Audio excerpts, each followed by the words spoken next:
Or don't use copyrighted music. I know in like Cyberpunk 2, it was like you could turn nudity off and stuff that would, affect streaming. Or just have no genitals. Just smooth like a Ken doll? Yeah, do it. Go for it.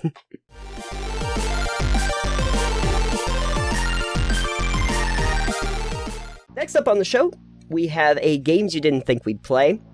And this is actually something for the whole TPK crew. Disney Dreamlight Valley. In early access now. In early access right now.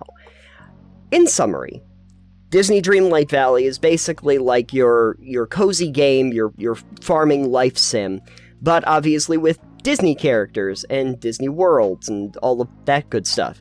And thankfully, it's not teamed up with Square Enix, so we're not getting any Kingdom Hearts bullshit in here. No, this is not Kingdom Hearts related yet. Maybe we shouldn't say anything. Fingers crossed. There's no Sora in this. The plot is 200 times less convoluted. It is way less convoluted. I think it pretty much just starts with you falling asleep under a tree and ending up in Dreamlight Valley.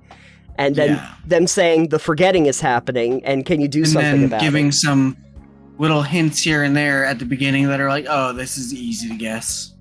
Yeah. Yeah. Plot story-wise, it doesn't seem that deep, but we're not playing it for the story, so that's fine. Yeah, we're going to an enchanted land that also has your basic, like, kind of farming and, life simmy kind of things that you're doing, the cozy game stuff. Where, I'm getting rid of rocks in my yard and, pulling up some weeds and some, cooking some things, doing some cooking, doing some mining, crafting, doing a lot of crafting, building things and putting furniture in your house. All of that good, and all around the valley too. You can just put stuff everywhere. Yeah, you can put stuff a lot of places. This is a game that is reminiscent of Animal Crossing. It is, and I guess you'd probably say it was closer to Animal Crossing than even a Stardew Valley, because when I originally played it, especially because it was called Dreamlight Valley, I was like, oh, they're taking inspiration from Stardew. I feel, but. How does it compare to all of those? Well, we've played our fair share of games that are kind of like in this genre, and I was trying to figure out maybe how you feel it stacks up to those in terms of how it plays and what it tries to do from any of the other ones that you might have tried. I've played a bunch of games like this and not enjoyed them as much. Mm-hmm. I'm hit or miss with cozy games, especially this kind of game, very often. Mm-hmm. Animal Crossing, for instance, I haven't really played much of, and I don't think I'd enjoy it as much. Sure. And I'm not a huge Disney file, so do I enjoy a Disney movie once in a while? Sure. Was Moana a great movie? Absolutely. Mm-hmm. Was WALL-E great? Yeah. Disney, Pixar tend to be great, but I'm not one of those typical people. Not because I feel like Disney's pegged at a certain audience, but certain people do enjoy it more than others. Sure. Sure. One of my friends is just a Disney slut and just everything Disney all the time. And that's fine. And it's definitely geared at that group of people who enjoy that. Mm-hmm. But as a cozy game and a farming game and a crafting, I think it does a lot of things unoffensively. Oh, yeah. I don't think it does anything super really... It's not like it breaks the mold. It doesn't really do anything new or unique. It's safe. It is definitely it is brand safe. It is brand safe, and it's safe in the choices that it makes. Yes, for the game.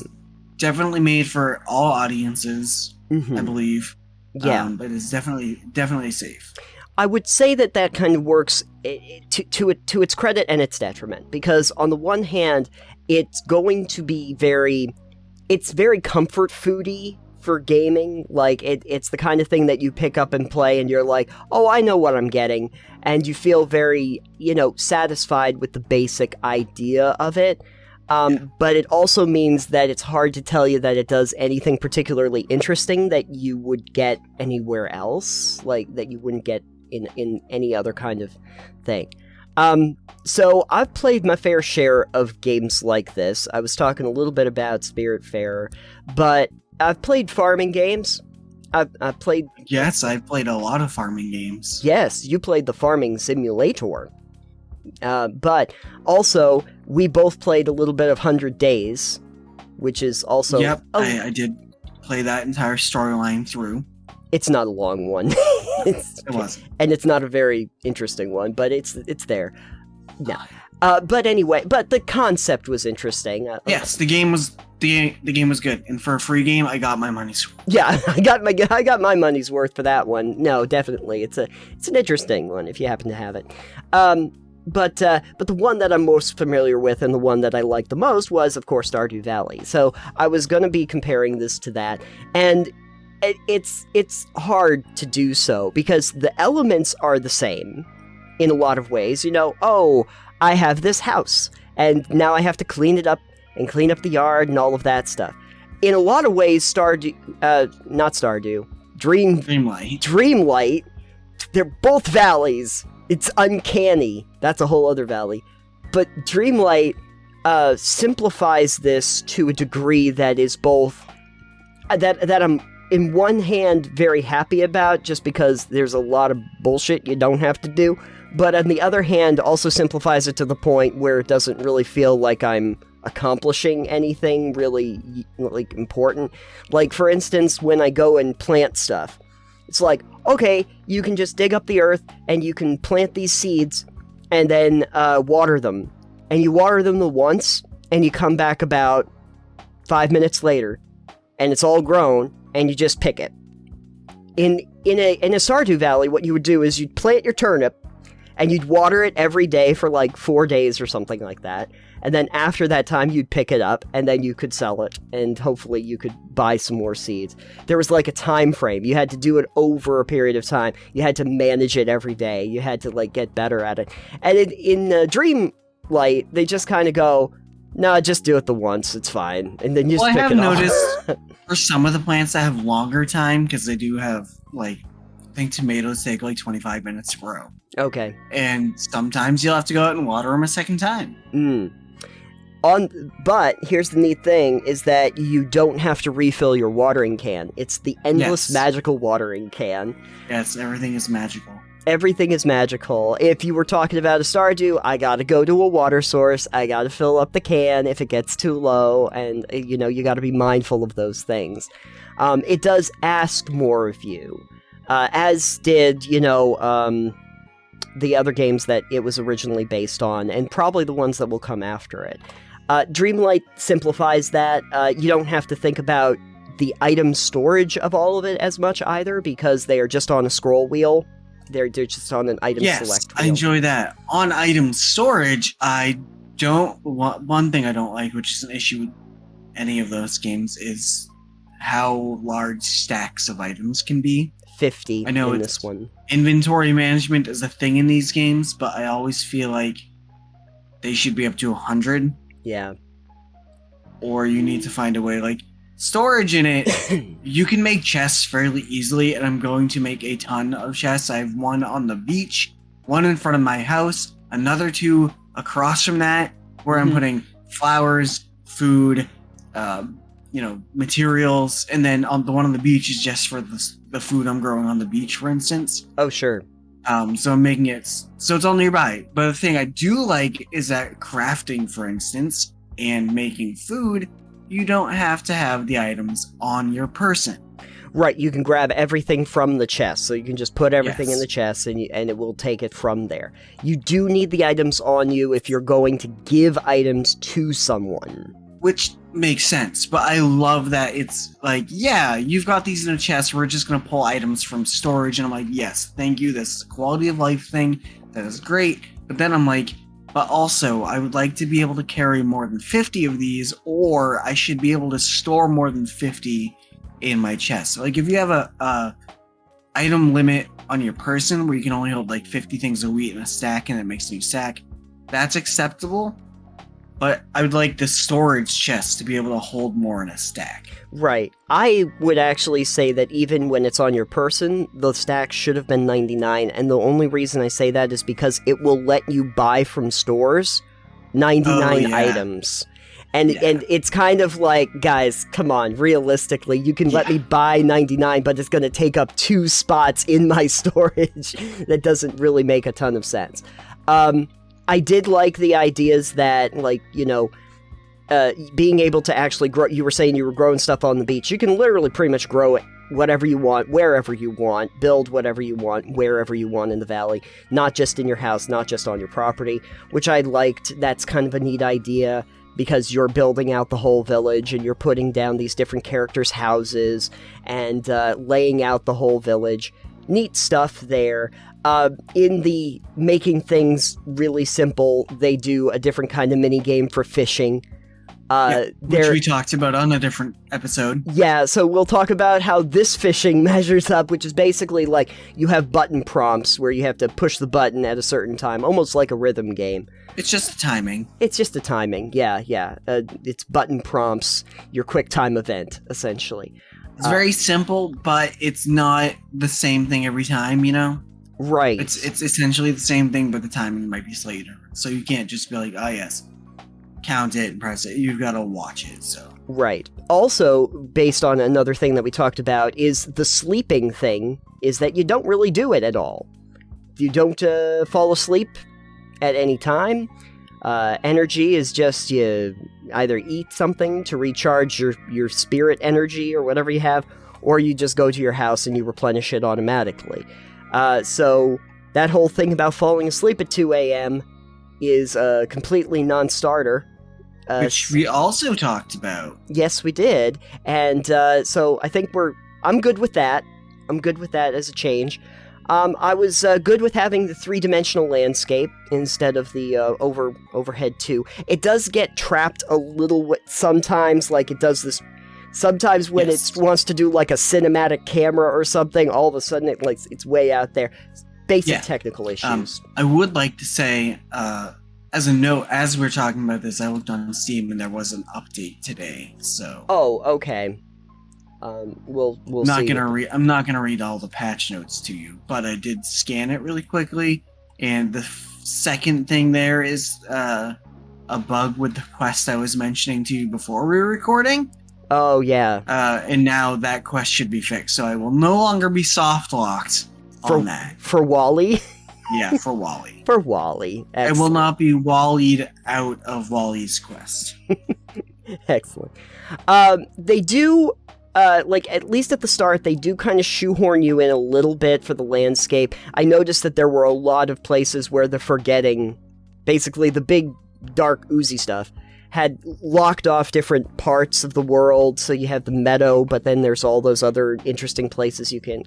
And you'd go there, and they would tell you what you would need to unlock it, but if you try to unlock it, it wouldn't let you, because you have to do these other quests first, so they hold your hand a little bit at the start. Which is fine.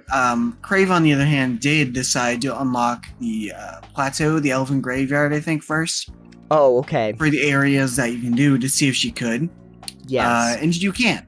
But the story kind of stagnates for a minute, because it's like, yeah, you should probably unlock the beach first. Right. It will let you do the other ones. Got it. You just don't get a progression in the main story. Gotcha. Yeah. I was, after I made friends with everybody, so I could get a 5 in friend ratings, they were like, okay, I guess we gotta unlock the beach. I went and unlocked the beach, and I just got the forest.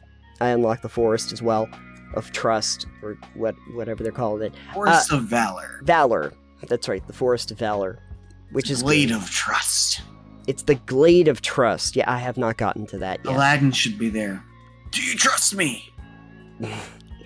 Hi, Al. I can't wait to have the genie just show up. That would be great. I met Ursula, so that was great. I was having a good time with that. But so far, so good. I think that the concept was almost like a slam dunk for them. Because, who's gonna enjoy having games like this? Probably Disney people. Like, Disney folks are probably going to get a kick out of buying stuff from Scrooge McDuck and wandering around the landscape, mining stuff with Mickey. Like, it's going to be fun, it's going to be bright. And to their credit, they did make it bright and colorful and engaging, and it looks really nice. The soundtrack is obviously really nice because it's all the music from the movies and everything like that. They do also, in the settings, I noticed they have an option to turn copyrighted music off for streaming. They do. Smart. Good. I enjoy that. Games should have that as often as possible. Side note for any developer is that if you want people to actually stream your game, and you probably do because it's just great advertising having people play these things, make sure that whatever you want them to do, there's a mode so that they can do that. Please. Thank you. Either copyrighted music is replaced, or just don't use copyrighted music. Or don't use copyrighted music. I know in, like, Cyberpunk 2, it was like you could turn nudity off and stuff that would, affect streaming. Or just have no genitals. Just smooth like a Ken doll? Do it. Go for it. It's good. Hey, you know what? I'm pretty sure Dreamlight does not have any of those sliders, so that's something. Just in general, it is a much more streamlined version of a lot of the games that I've played in the past. It's not particularly dire. I haven't seen any combat. Some of the games will actually have dungeons or combat in some respect. This doesn't do that. I doubt there will be combat. There doesn't seem to be another spot on the wheel for it. No. And Kingdom Hearts is also Disney and Square Enix, but it seems like just a Disney Pixar game. And generally speaking, those don't really have combat or violence. No. Sometimes they have violence, but they don't generally have, There's not a lot of movies in the Disney genre that have, like, the big epic fight scenes in them. Mulan. That was the only one I was thinking about. But also, if you would like to find out the death toll in Disney movies, Film Theory did a great video on that, or 2-part video. Oh, yeah. Yeah. There's, WALL-E, however... Well, actually, no, now that I think about it, I think a lot of people actually did die in WALL-E. You just didn't... It was happened before the storyline. Oh, I mean, yes. But also, you're eating people in WALL-E. Sorry, what? You're eating people. This is Soylent Green now? WALL-E is a Soylent Green analog? Yeah, I mean... Again, Film Theory, great YouTube channel with Matt Pat. Go watch it. I've got tons of Disney theories. Man, that cute robot just got a lot less cute. Well, it's not WALL-E himself. It's the humans that are drinking all this stuff. It's like they don't really have plants. Oh yeah, screw them. So how are they sustaining themselves? Yeah. It's like, well, right. They got people. Yeah. So they're probably just eating people. I mean, if you really want to think about it, like a lot of those Disney narratives, if you think about it really hard, are kind of disturbing. So they're kind of disturbing.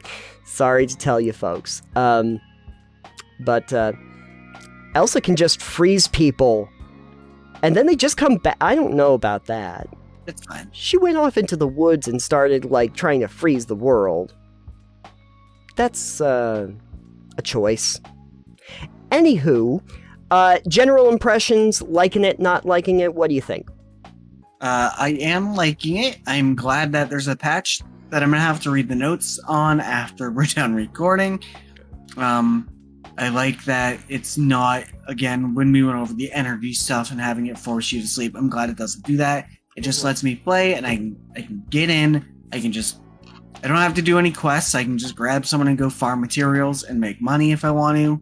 Yeah. I think it is cozy and relaxing, and the only thing I would say is I hope there is more of a grander story at some point. Yeah. Like, the forgetting thing is fine, and when you unlock the beach, you saw, spoiler, you saw some evil person's shoe leaving via a portal of a void or something like that.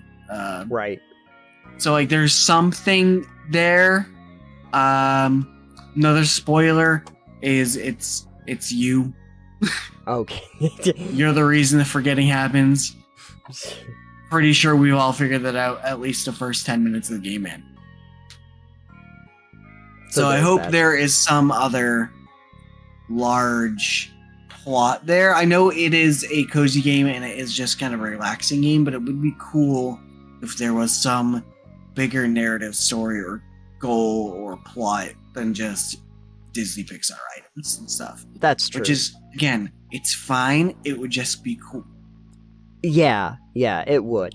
On the one hand, like, I don't think it's going to be seen in maybe the long term as some of the better entries into the genre, but what I think it does do nicely is streamline a lot of things so that as an entry point that's not going to be overly difficult to get into, people are going to enjoy it for that. I like the fact that, like, speaking of which, since there is like a day-night cycle, but there are no timed events or anything like that, you don't have to worry about getting to something in a certain time frame. All the shops are open all the time. You can go to them all at any time. So a lot of that is nice because it just keeps you in the action. It's to the point, though, for me, where I'm sitting there kind of like going, is it going to start getting a little extraneous as to how much I have to do, where it's going to start feeling a little grindy to do the next thing and the thing after that? One of the reasons I say that is because when you get to the castle and you see those first few places that you can get into, and it's like, oh, this is how much dream dust or whatever the energy is. Dreamlight, that's right. It's namesake. Oh, right, Dreamlight, because that's the name of the game. Yeah, okay, cool. There should have been a pitch meeting for this. That'd be great. But anyway, so Dreamlight, you see the different levels that you go up, and then you look over to the left and you look over to the right and just go, oh my god, there's so many doors. There's just so many doors. But that's good, because it's progression. Yeah, it is. I think it was mostly like when Elsa said, like, hey, I need twine and I need iron or something like that, and I'm only on the second level, and I'm like, I don't think I can get those in this area. That's like a second or third area thing that I have to unlock. Yeah. So, yeah, there's that. But looks really nice. I like that they represented all these different characters, and they're around the world, and you can lay out the whole thing. Cool stuff. And when you unlock those other areas, being able to put the houses down on the beach or put them into the forest, nice stuff, interesting. I think Disney was smart to do this. It seems like it's going to be a good fit for them to be in this genre. And I'll be interested to see what they do for improvements, because I do think that there's a little work that they can do maybe to flesh this out more over the course of time. But in terms of what they did initially, pretty good stuff. Worth playing if you like that kind of game. Worth checking out if you don't like that kind of game but are curious, maybe. Fun side note is you can make a girl with a beard.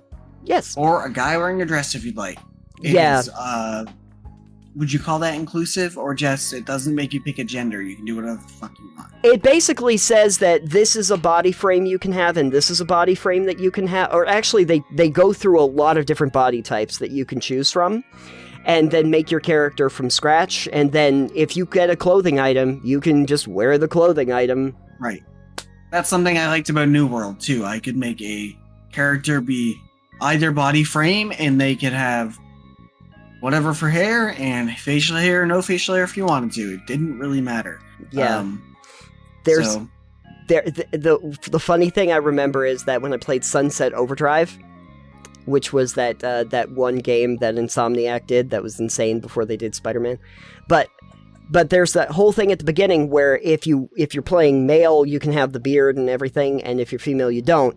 But you can change your gender in the middle of the game, and it will keep whatever facial hair you had. And I'm like, I found a workaround.